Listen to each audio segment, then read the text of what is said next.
Okay, we're back. The installation has finished. I'm going to go and open the installer.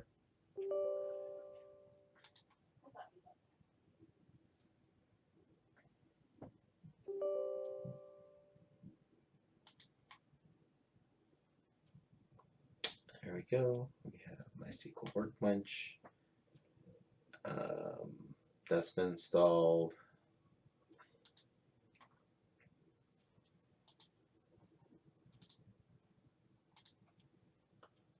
Next. All right. What we need to install is the MySQL server.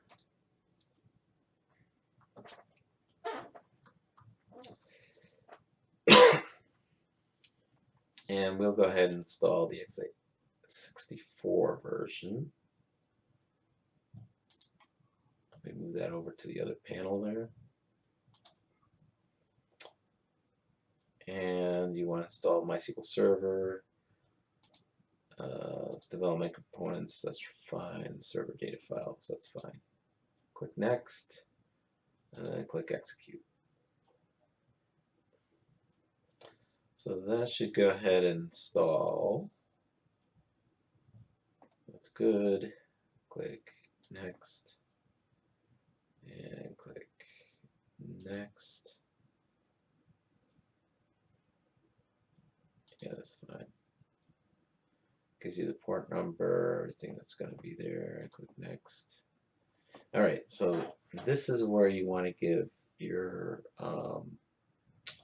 MySQL root password, and the password is going to be Sesame, S-E-S-A-M-E. Again, it has to be Sesame because all the examples in the book have that. I know it says weak, but this is only a test server. It's not like your. All right, and that's good. Standard system account, that's good. Next. No, that's fine. Click Next, and then Execute. All right, so it's going to go through and initialize the database, then start the server. And once we're done, you click Finish, and that's completed. And then we finish. Now we're good.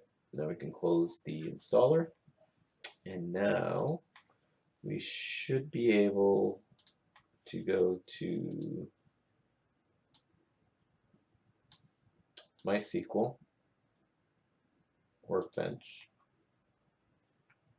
There we go, and now we have the MySQL connection. Click on there, and again, you want to put Sesame. You want to save your password in the vault so you don't have to worry about typing it again, and click OK. Then you should be all set. You see, you know the database is running because now you have this database, all that stuff, all in there. So you should be okay now. And that should be it. Thank you.